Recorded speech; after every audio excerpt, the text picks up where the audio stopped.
Amawulire agakagwawo, former road mayor Erias Lukwago abuziddwawo oba mu bufunze awambiddwa. Wetujjidde ku mpewo nga tukyagenda mu maaso n'okubeera nga tukyagasaka tumanye ensonga evudde ku ki, ye bamututtewa, bakozesezza ki okumutwala. Tukimanyi bulungi nnyo nti ono atwaliddwa former Kampala road mayor senior lawyer Erias Lukwago, era abadde agenda maaso n'okuyimirira misango egimu egiyitiridde mu kibuga Kampala mu misango gy'abannabyabufuzi abadde amanyikiddwa bulungi nnyo. Naye wenjogerera akwatiddwa n'abyokwerinda.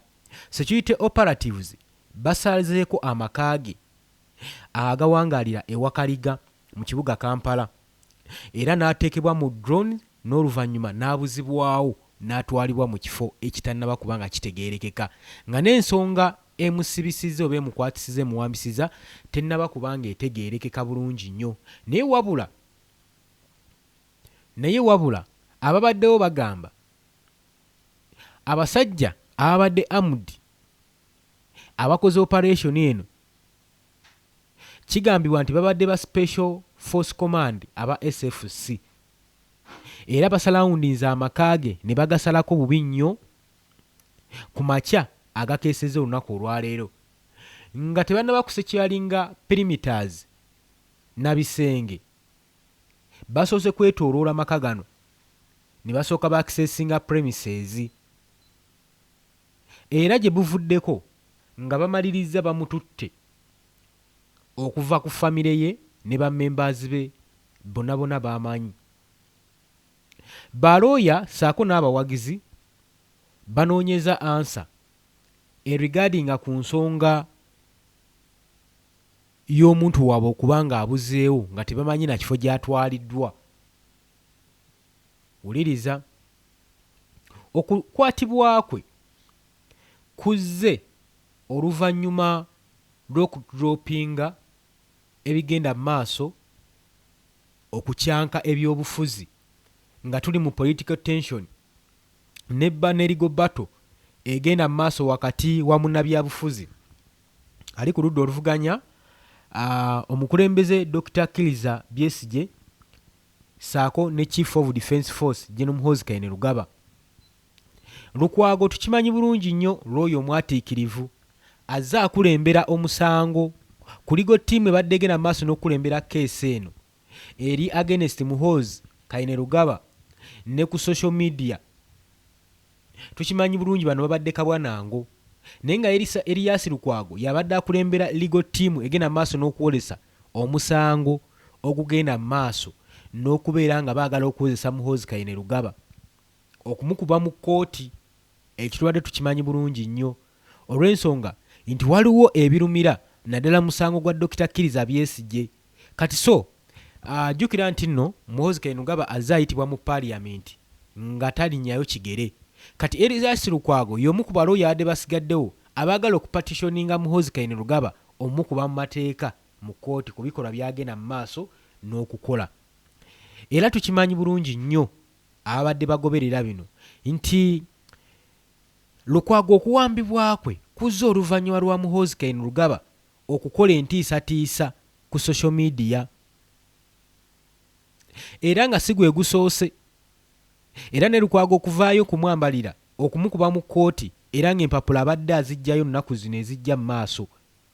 Kigambibwa Lukwago yabadde asinziira ku nsonga egamba nti Chief of Defence Force Muhoozi Kainerugaba high ranking officer agenda maaso n'okutiisatiisa abakulembeze abali ku ludda oluvuganya.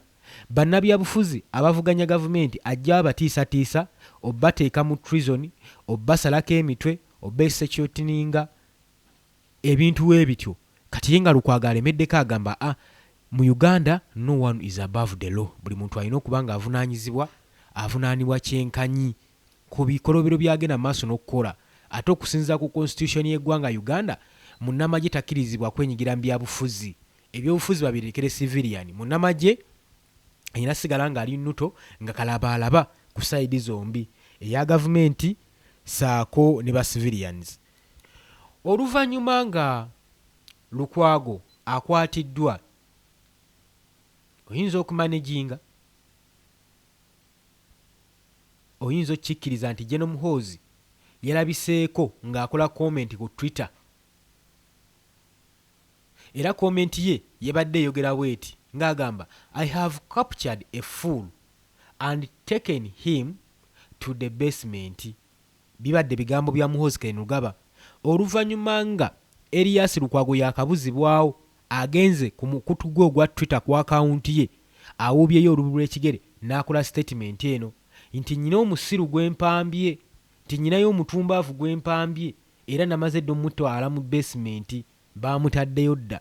Newankubadde Chief of Defence Force tagenze maaso na kumentioninga linnya lya Lukwago Road Mayor ne statement mbwangu ddala ezze n'esika intensive debate ku social media kubanga omu kubali ku ludda oluvuganya opposition saako n'abawagizi saako ne government criticism zirinkinze ku post ku former Kampala Road Mayor nga kiragira ddala nti nno eno post kitegeeza nti agenza okupostinga comment eno ng'olwedde yabadde akimanyi nti Road Mayor sawa yonna yakuwambibwa sinakiini oba bamubadde bamuwambye dda. Oli ku UG Update Civic osinzira obbanga otuwuliriza ng'watanatoyungako okkirira wansi waliwo ekigambo subscribe kikoneko obeere nga otweyungako. Abali mu diaspora mbatumiddeko nnyo. Birungi si birungi eno ewaffe mu Uganda bannabyabufuzi nga wenkulaze bagenda maaso n'okubeera nga babuzibwawo gwe ali eyo mpuliriza. Kakati nno eno development ez'olunaku olwaleero etangaaza tension obunkenke obuli wakati bwa opposition figures eziri mu Uganda saako n'ebitongole ebikuuma ddembe nga bagenda mu maaso n'okwebuuza ebibuuzo bingi ebyetooloolera ku nsonga ya Lukwago. Kigambibwa nti yapiikingiddwa kuva mu maka ge era nga n'ensonga tebannaziwa tezinnategeerekeka. Lukwago gye buvuddeko yagenda mu maaso n'okuraisinga alarm ku social media nga postinga nga indicatinga nti waliwo ab'ebyokwerinda bagenda mu maaso n'okola operation nga basalawundinga amaka ge. Eno message yasharingibwa moments nga tannakuba nga atwalibwa. Yasiyalinze nga tannaba kuba nga atwalibwa okusinziira ku ba individual ababadde close abawangalira ewa Kaliga. Bagamba ono lawyer era nga ye most prominent opposition politician Lukwago abadde ajja asigadde ku front page ku front oba ku forefront ng'agenda mu maaso n'okubeera nga highlightinga profile mu constitutional governance ne ku human rights cases ng'azingiramu nnyo nga looya. Omwezi oguyise yadeployingibwa ku central role ku legal effort okuchallenginga action ezaali zigenda oteekingibwa eri opposition leader Dr. Kiriza Besigye. Era ebyava mu kooti kwali kusikangana muguwa, olunaku olwo tulujjukira bulungi nnyo.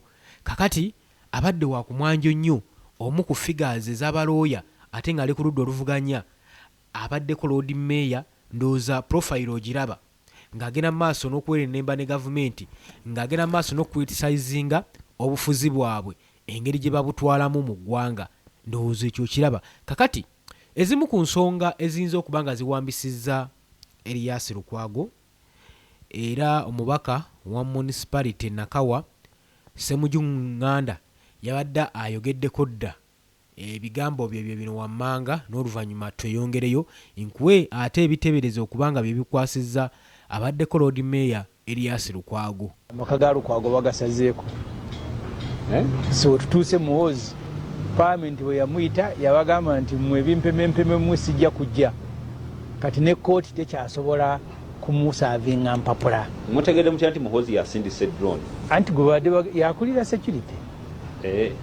Waliwo omulala ayinza okulagira yawamba bannamere yakola kikati eggwanga Muhoozi alitambuzaako ettundutundu ddene naye olwaliro specifically Lord Mayor gw'adakeera okunoonya amukwasa empapula nga bamuyita mu kooti yeewozeeko. Jjukira ye Ssemujju Nganda azze abalabula yabalabulira dda mu paaliyamenti nga bagamba bannange ensonga eno singa temugikwatako egenda ng'ebalyawo mwena muli ba victims nga babiyita bya lusaago kati etandise okulyawo omu ku omu. Bigambo ki bye tusuubira era bye tuteebereza ebiyinza okuba nga bisuddeyo looya munnakinku former Lord Mayor Erias Lukwago okubanga Muhoozi abadde amuyigga buseenene nga ffe tetumanyi bye bino wammanga bye ngenda okuba nga nkuwa n'oluvannyuma tujja kuba nga tweyongerayo. Wuliriza ebigenda mu maaso osoma body language bw'oba tewalabye katambi ddayo okalabe bulungi. Mwe mwatuleetedde amawulire nze nabadde ku NTV nga amaaso tegavaako. Nalabye Anita ng'ali mu maaso ga Muhoozi, nalabye body language nga Anita abula kufukamira nti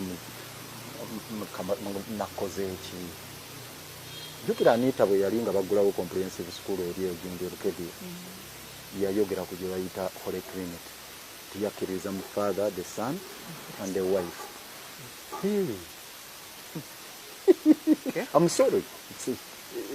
Ekintu kiri bwekitunuulira kiri sacrilegious. Sacrilegious. C'est sacré. Naye yakyongera bwati. Kakati nkozayo ku body language literally yabadde afukamirira Muhoozi. Naye kankugambe kino bwe nasoma wiiki ewedde omutwe omunene nti Anita Amongo aleeta emmotoka gye bayita Rolls Royce ya biliyoni 2.5 tujjako ekitundu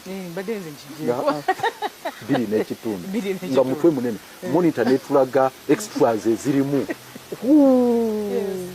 neŋŋamba waliwo seeko omu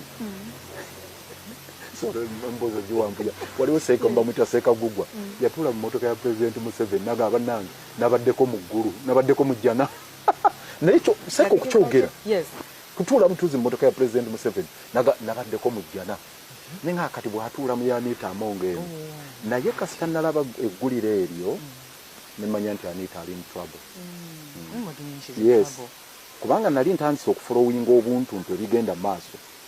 Ekyankwanzi mwami Museveni bwe yayogera ku parliament ku corruption mu parliament n'agamba Sise Namujju jangu wamonnyonnyola ebyaliwo bw'olaba ebyali ku Agnes Nandutu mwami Museveni yagamba ba MP ngenda bawa miliyoni 10 buli omu ye nga ye so nga ate luli Anita Amongo yabadde agaba yafuga ba MP yabadde agaba kakati mwami Museveni yagamba nze ngendo obeweera ki sente zino ekyo akabonero kamu akalaga naga mwami Museveni akendeza ku waatiro bya Anita Amongo mulaba nti amuyiseeko Anita Amongo Mao n'avaayo n'amaanyi tugamba Mao amaanyi agajjeewa kati wiikendi ewedde Mao era alina akabonero ke yakoze akalaga yayogedde n'agamba nti bannange oyo Anita Amongo alina kubeera mu rehabilitation center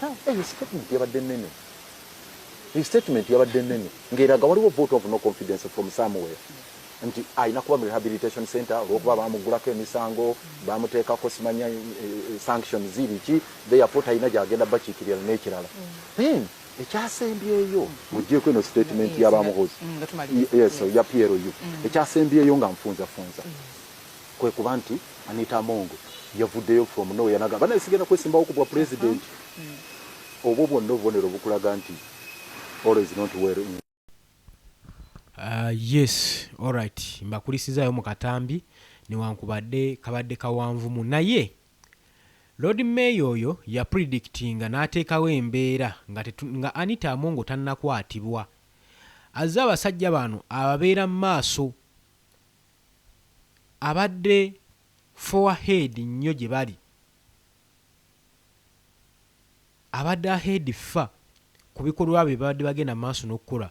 Kati nga balaba Lukwago ono abalingiriza nnyo ne information abadde agijjawa ebyo ebimu ku babadde bayebuuza ate nga waali looya nga tosobola kumanga omupapira kati badde banoonya oba balinda sikando yonna yonna gye bayinza omukwatiramu nze naawe naye nga ebimu ku ebyo yabipredictinga nga tebinnabaawo naga ebya Anita Amongo byandibanga bibi kakati era azza agenda mu maaso ng'alina by'ateekateeka ng'era looya omutendeke kati tumanyi ku luno oba tebali kibatwalira mu Muhoozi Kayine Lugaba nayagala ekiwundu akisalire mangu eddagala njagala owulirize na buno obubaka njogera ku bintu ebiyinza okuba nga bye biviiriddeko Erias Lukwago abaddeko Lord Mayor okubanga akwatibwa obanga abuzibwawo tetujja gamba nti kubeera vocalist mu human rights advocates tazalwanirira nnyo eddembe ly'obuntu ayimirira mu nsonga ez'okulwanira bannayuganda engeri gye bagenda mu maaso n'okubayisaamu ekyo nakyo twandibadde oba oli awo tukikulembeza nnyo tiba kibasinziddeko naye eno ensonga eteeka okuba nga ya munda ng'ebadde etwaliramu gavumenti emu ku banene mu gavumenti ekwasizza Lord Mayor obanga sinakini abadde ayina kyanaatera okuba nga ayasanguza ekyamaanyi ekimukwasizza abadde ayina ebyama byanaatera okuba nga ayasa jjukira musajja abadde mu gavumenti ate looya kati kitegeeza nti abadde ayina links ez'amaanyi ne sources ez'amaanyi so gavumenti ebadde ku lukato era ebadde mbeera liikirivu omanyi ng'onookola ekikolwa ate omuntu n'akusookayo ne exposing ekikolwa kyo kikweraliikiriza naawe obivaako n'okyusa pulaani noga akaliraba kakati tomanya waliwo ensonga eyinza okuba nga emukwatisiza ffe gye tutannamanya ate newankubadde tetunnamanya mayitire ge wa gy'atwaliddwa gavumenti tennavaayo kwogera ebitongole ebyokwerinda tebinnavaayo kwatula ensonga eviiriddeko kwata Erias Lukwago ye bamututtewa mu military facilities mu police facilities mwali mu police custody oba ddala kituufu nga post eno Muhoozi wagitadde ku social media ayinza okuba nga yatuusiddwa dda mu basement bagenda maaso namuyigiriza Lunyankole ye ku nsonga ki ye bannange bannayuganda mu munaakomwa ddi okukwatibwa okutwalibwa mu basement kubanga bakimanyi temusobola kwerwanako ne babakola ki kati bajja kuba balondayo omu ku omu bajja basanjaga nga nkoko nga balondayo omu ku omu webatwala balondayo omu ku omu webatwala kati ye embeera Uganda bwetuuse nyongera okujjukiza nti oli ku Yugi Update TV kosinziro bango otuwuliriza ng'atanatweyungako kirira wansi waliwo ekigambo subscribe kikoneko obeere ng'otwegatako amawulire agaliwo nti Erias Lukwago abaddeko Lord Mayor w'ekibuga Kampala awambiddwa era n'atwalibwa mu kifo ekitanategeerekeka era nga bamuwambye babadde beefaananiza aba Special Force Command aba SFC era bazze ne drones ne bazzeekiika mu maka ge n'abuzibwawo naye mbu nga tannatwalibwa basoose kwetooloola maka ge era n'asindika obubaka Erias Lukwago ng'agamba ali ku bunkenke obulamu bwe buli mu matigga ab'ebyokwerinda basazeeko amaka ge bageetoolodde era n'oluvannyuma ekizzeemu kuleeta drone nga musajja wattu Erias Lukwago bamuteekamu information egenda mu maaso wabula tetumanyi wa gye bamututte kubanga gavumenti tennalangirira nti ye muyina poliisi tennalangirira nti ye muyina amagye tegannalangirira nti ge gamuyina okuggyako post gye twesigamyeko eya chief of defence force gye yakoze Muhoozi Kainerugaba ng'egamba nti waliwo omutumbaavu gwe yatadde mu basement tetumanyi oba yabadde asonga ku Erias Lukwago oba gwe yabadde ategeeza oba aliyo omulala atwaliddwa mu basement nze naawe tetumanyi wabula sharinga commentinga likinga oli ku Yugi Update TV kosinzo bango otuuliriza nyongera okujjukiza wabula n'olw'ensonga eyo nzikiriza nkutereko akatambi ak'ebyo ebisinza okweraliikiriza gavumenti ebiyinza okuba nga bimukwasizza former Lord Mayor Erias Lukwago wuliriza linda ku Lwokuna nefe ekyo kyo tumaze okukisalawo ne bakirayanti baffe tumaze okukisalawo ku Lwokuna mwami Baguma tajja kugenda maaso na hearing nga bw'agambye nti agenda maaso n'okuwulira musimanyi omujulizi omwe agenda kutandika okubujulizi tumukakasa oyo omujulizi tajja kuyimirira mu kaguli kuwuliriza bujulizi buno okujjako ngeno agenda gifuula nkambi ya lutalo kino ekigenda maaso kya bumenyi bw'amateeka gye bayita mockery of justice. You know, mockery of justice. Tewali due process. Teeka lyogera ku preliminary hearing nti musooka ne mutunuulira ebintu ebyo byonna ebyetaagisa okubeerawo gye bayita fair trial. Twazze tweteeseteese bulungi ne tumulaga ebintu 8 naye n'okubimulaga nga lutalo bwe tumugamba katwogere ku kino temujja kukyogera nogera naga tuula wansi gwe toyogera bwoti nga tulinga abali mu military barracks command zifuuse command pu finally n'akawangamula n'agamba nti preliminary hearing ewedde kati hearing etandika ku Thursday. Tumubuuziza kati facilities Dr. Besigye ze basaba ezogamba nti ayagala kutuula ne balooya be ne bifayiro ebingi bye batuwadde ne budisiki obungi bwe tulina ne bijulizo bino bi statements bye baleese tufuna ddi obudde tubiyitemu mu mbeera nga tewali wa prison awuliriza era nga batukkiriza n'okugenda ne laptops ezina playing tapes ezo era nga batukkiriza okubeera ne fayiro zaffe eziri mu evidence ebyo byonna tubiyitemu ne balooya bakirayanti baffe ate era nga batukkiriza n'okubeera nga tusobola okutuula mu room ng'erimu internet kubanga twetaaga ebintu bingi ebyokujja ku net nga tukkirizibwa n'okugenda n'emmere yaffe kubanga mu luzira tebatutegekerayo mmere ate tugenda kusiibangayo buli lunaku nga tuli eyo gano agantu gangi nnyo ge tulina okuyitamu ne Dr. Besigye n'Obed Lutale gafayiro gangi documents gangi bi statements bye bazze bawaayo byonna buli recordings bungi mulimu akamu ng'olina okaplayinga for 10 hours ka recording kokka nga muli wali mulaba bulabi temunatandika na discussion sebyo byonna nga byetaaga okweteekerateekera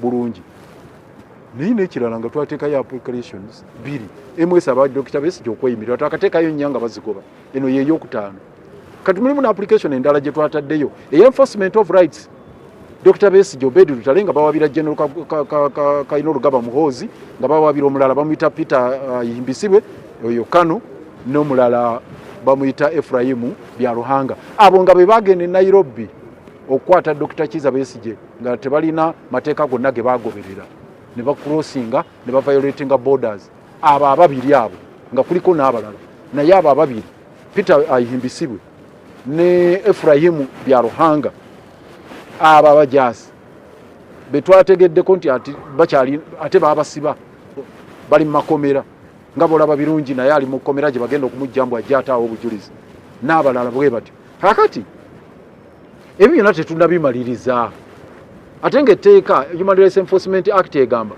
nti oteekeddwa okuyimiriza ebirala byonna n'owuliriza ensonga ekwatagana ne human rights. Mwami Baguma yagambye ebyo byonna tajja biwuliriza kati ekyagoberera amateeka yagendera ku biragiro bya Mwami Yoweri Kaguta Museveni kakati ffe kye tusazeewo tumugambye okufa n'obutanyagwa okutuusa bino bye tutadde ku mmeeza ng'abiwulidde n'asalawo mu bwenkanya tewagenda kubeerawo hearing ku Lwokuna.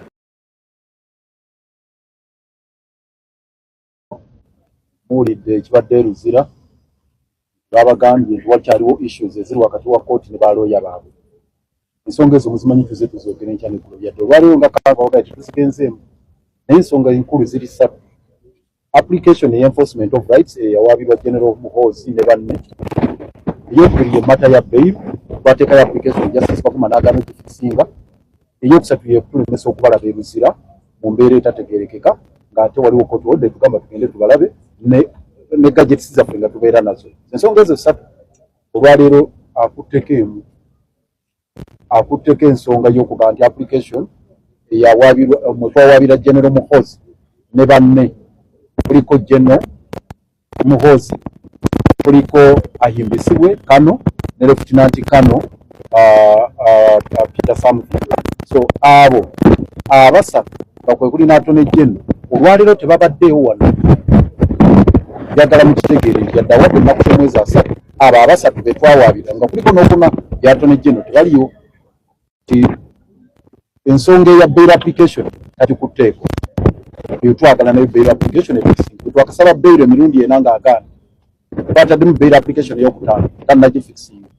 Then n'ensonga endala ey'okulaba bakirandi baffe nga bali Luzira etujja giraba nga babaleese wano naye naye na application gy'ataddeyo kati olusozi gambalaga leero olutalo oluliwo lwakuyigga Muhoozi kumusaavinga application bamuwadde ennaku 7 yeewozeeko. Justice Bakuma agambye nti Muhoozi Kayine Rugaba alina okwewozaako mu nnaku 7. Kati olutalo lwe tulina nti olwaleero n'okutandika olwaleero tulina okufuna summons zino oba notice of motion tunoonye General Muhoozi wonna waali.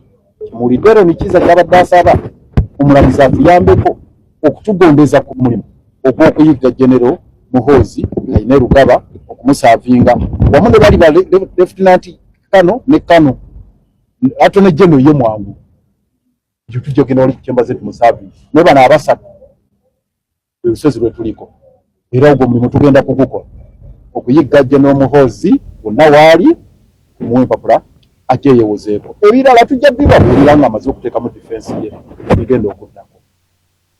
Yes, alright, nkulisizaayo nnyo mu kataamini wankubadde kabadde kawanvu naye njagala otunuulira embeera egenda mu maaso mu Uganda abakulembeze naddala abali ku ludda oluvuganya mugenda tutuuka ekiseera nga tewali asobola kulwanirira mu ne lwansonga bwe bakwata omu abalala tebavaayo kulwanirira balala bali mu kaseesi. Naye operation zino ezikolebwa Munnayuganda agenda ne yeebuuza era tugenda maaso n'okwebuuza ddala gavumenti yeri under operation zino ezikolebwa nti ebyobufuzi n'eggwanga lirina ttambuzibwawo erityo nti munnansi alina kufugibwa ku mudumu gwa mmundu oba waliwo enteekateeka.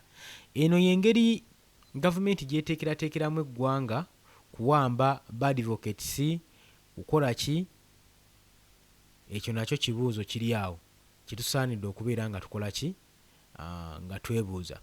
Tetunakuwulira ku bigambo bya Muhoozi Kayine Rugaba naye gye buvuddeko walina speech gye yakola ng'agenda mu maaso n'okulaga obutali mu mativu bwe era nga mukambwe ngenda kubanga nkuwa speech ye nga nkuleetere Muhoozi Kayine Rugaba oba oli awo kino ekintu yali yakyeteekerateekera dda tekivudde mabega wekiba nga kigambibwa nti nno nga we byogerwa ku social media nti yamuwambye naye ng'ate oba otunuliramu teri mulala akulira operations mu Uganda, teri mulala akulira magye mu Uganda, Chief of Defence Force.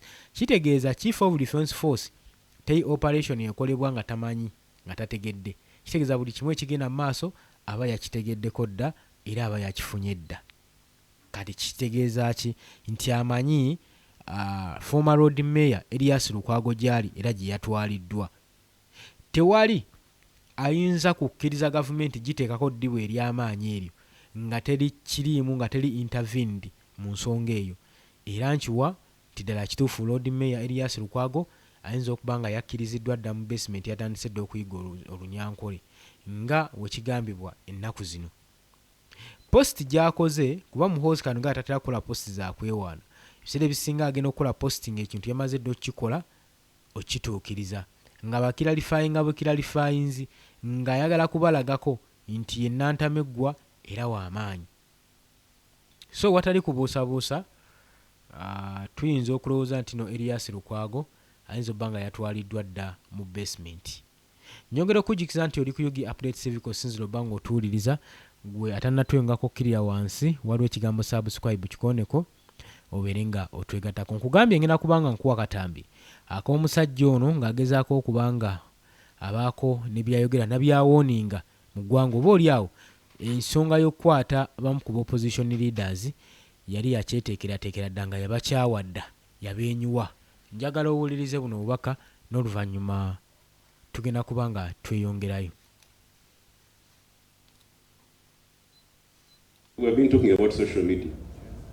Somebody comes and says, the colonizers were better than you. How can you say that and you call yourself a Ugandan? The colonizers were better than your own government. In the army, we have different units, different kind, with different training, with different backgrounds. In the NRA, when they would be a special mission, they would call Mobile Brigade. Mobile Brigade had certain battalions. Like the Mobile Brigade is the one that captured Kampala. Now, for us in UPDF, if there's some work which needs some special action or attention, we know the units to call. So, I think now we're going to start grading this MK army.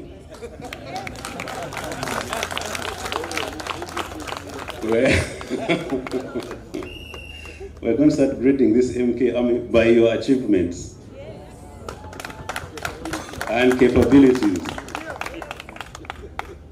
So right now, I would say team chairman are the commandos of MK army.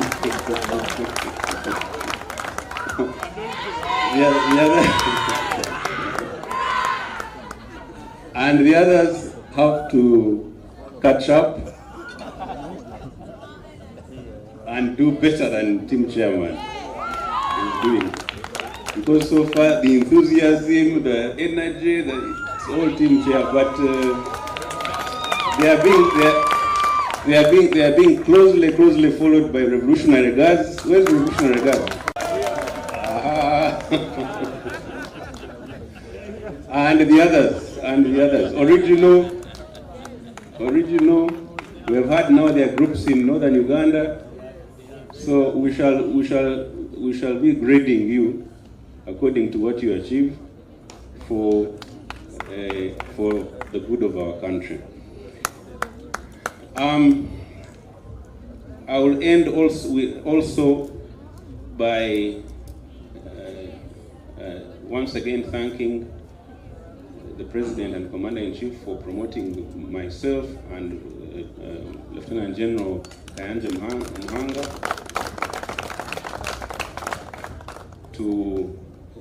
to our new ranks and to the new position for General Muhanga. General Muhanga is a great soldier. He's a great soldier, and I'm glad that Land Forces is going to be led by him. I've had a long history with him. I trust him completely. I trust his capabilities. He has transformed the situation in North Kivu. You people don't know much of your own continent. There's a place called North Kivu in DRC, where ADF was, but under his leadership in Operation Shujaa, he has transformed the situation there. A very energetic man. He's always running at 6 a.m. or 7 a.m. Inspirational commander. He will do a great job, I know, in Land Forces. I will conclude by once again thanking my dear wife. Please, Charlotte, stand up. Today we have really tortured these women. We have kept them up since 6 a.m. Me and General Muhanga, the whole day. They have not relaxed. They have been moving with us in our programs. So I thank her. I thank her first of all for our journey together,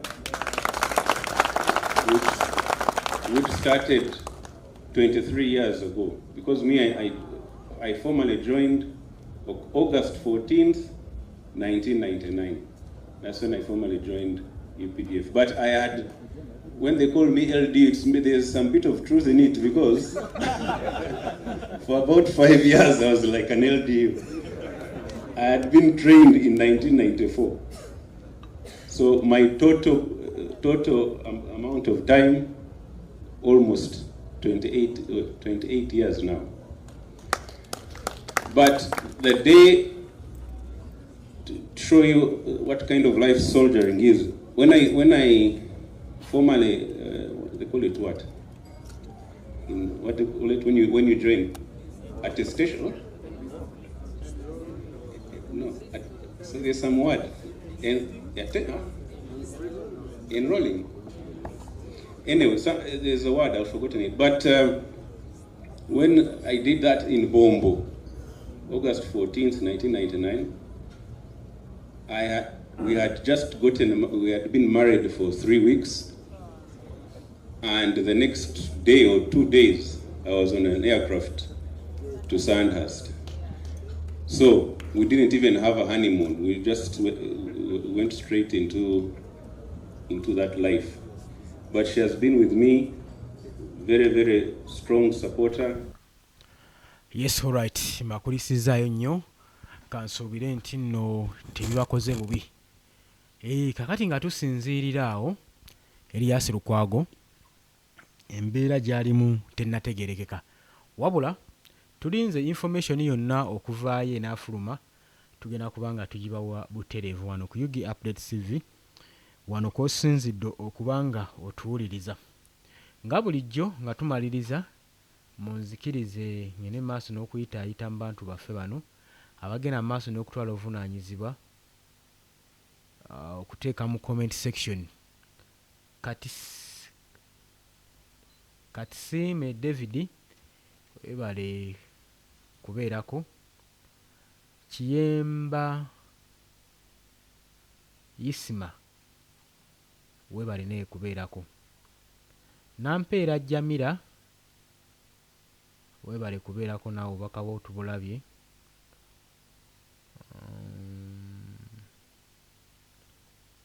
Joe Ironi webale kubeerako, Nimuju Julian Nimuba Julian webale kuteesa, Nalubanga Lilian webale naawe obubaka bwo tubulabye. Joe Ironi kumaze dda, Pidio Classic webale kubeerako, Azenana Muwaya webale kubeerako,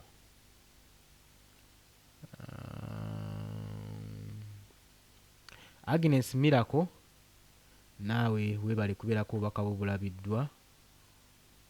Wanyama Umaru Busia One Love Nope webale kubeerako gwosinzidde Busia ya Wanyama Umaru webale kubeera ku Yugi Update TV. Mukuba Nicholas webale kubeerako. Olw'obudde munzikirize enkome wano, mubadde bawuliriza balungi nnyo. Gwe tannatweyungako genda wansi waliwo ekigambo subscribe kikoneko obeere ng'otweyungako. Wabula ate gwe agala okujja mu comment section naawe oyanirizibwa, naye tufeeyo nnyo okusharinga vidiyo zino zitambule tusobole okulwanirira ku bannaffe nga tugenda mu maaso n'okuyimusa eddoboozi lyaffe nga tugamba free all political prisoners, abaana abaasibwa nga tebalina musango bateebwe bagende balabirire famire zaabwe. Era tukuutira gavumenti nti tebabayamba nga bali munda kubanga baba boonoona ssente za mubi wa musolo, wabula ate mubata ne badda abweru ne bataayaaya basobola okukola ne babaako kye bagatta ku ggwanga, ekonomi nesobola okuba nga ebusitwingibwa. Naye kaakati ffe tukooye abali wabweru w'ensi okukolerera mmwe bye mwateeka mu makomera ate nga temubawa buyambi. Ebyo tubikooyedde ddala nnyo. So tugende maaso n'okuraisinga eddoboozi lino nga tugamba free all political prisoners. Mbaagaliza olunaku olulungi.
Kita yang ngambil luka.